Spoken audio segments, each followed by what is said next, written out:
Então vamos lá no ano, continuando o nosso estudo do terceiro bimestre, estamos já na aula 2. Ainda dentro da dinâmica de espaço rural na Eurásia e na Oceania. Agora a gente vai ver outras questões, né? Outras modalidades. A gente viu lá a jardinagem, que é muito importante para plantio de arroz, a agricultura itinerante, né? A roça tropical e o plantation, né? Principalmente associado à palma. A gente deu o textinho, fez a atividade. Agora vamos ver outras modalidades agrícolas, né? Então, a agricultura moderna, né? Aquela agricultura decorrente da Revolução Verde que a gente já estudou, utilizando pesquisa genética, equipamentos, melhoramentos do solo, agrotóxicos também, né? A agricultura moderna ela pode também envolver a questão da precisão.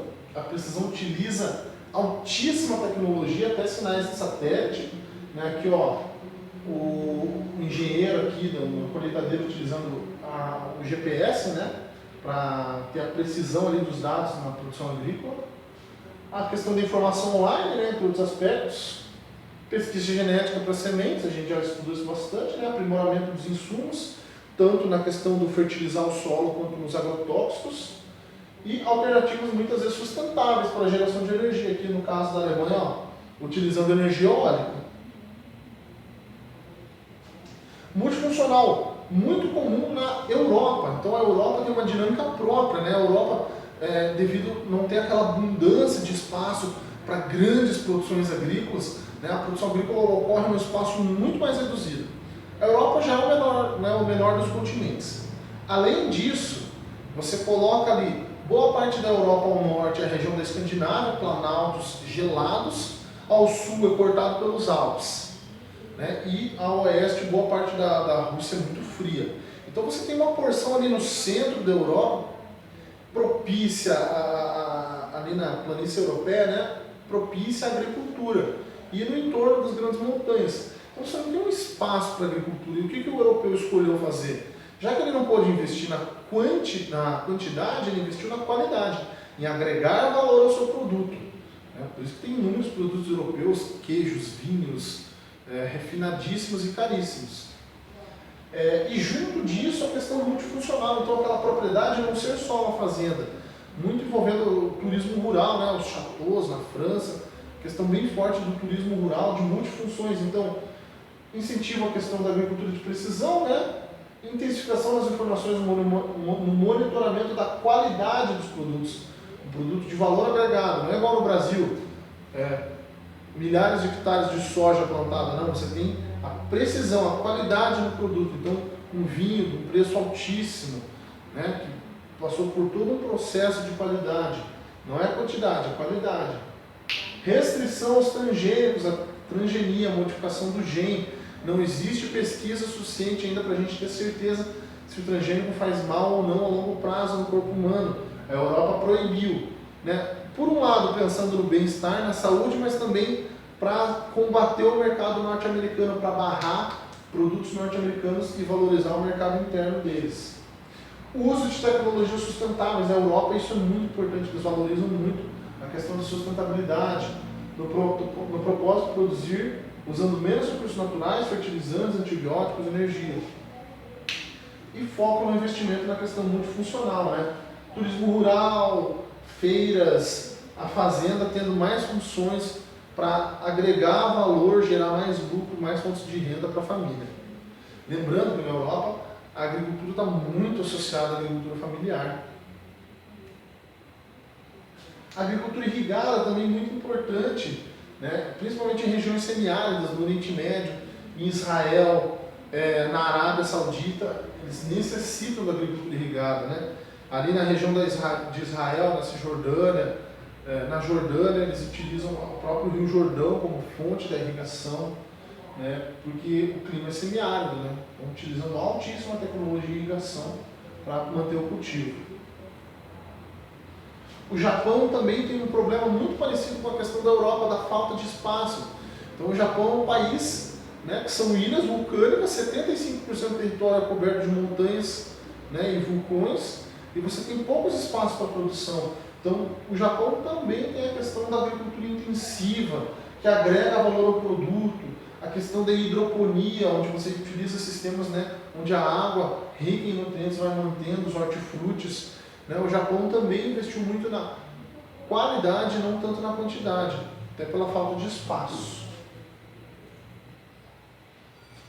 E a questão da Revolução Verde, né, que a gente já estudou, muito associada à agricultura moderna, onde a gente utiliza, né, insumos agrícolas, pesquisa genética, né, grandes propriedades. Né? Então, após a Segunda Guerra Mundial, a agricultura passou a empregar uma série de novas técnicas para auxiliar na fertilização do solo, no combate às pragas.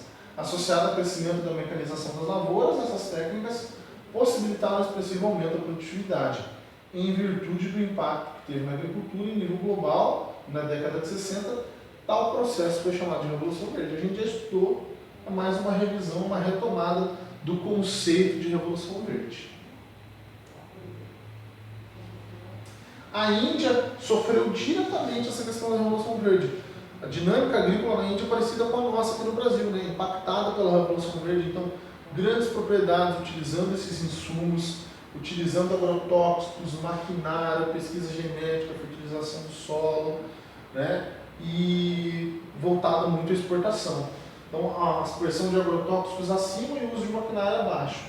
Técnicas e equipamentos desenvolvidos na Índia depois da Revolução Verde. Vamos fazer um olhar geográfico, então, para a gente ir fechando a aula. Confira os dados referentes a 2016 pela FAO, órgão da ONU, né? E perceba a distribuição geográfica proporcional dos subnutridos no mundo. Então, mesmo com toda essa questão envolvendo essa produção de alimentos, principalmente na Índia, a agricultura de jardinagem, a agricultura moderna, né, da Revolução Verde, a gente tem muita fome na Ásia ainda. Então, olha, ó, parcela da população subnutrida por regiões. Né, a gente teve uma boa queda após 2010, ali se estabilizou devido à crise econômica mundial. Né? A gente tem aqui, ó, 20% da população africana, 11% da população asiática. Mas quando a gente compara proporcionalmente, isso é proporcionalmente, né? Mas em números absolutos, a maior parte dos subnutridos está na Ásia.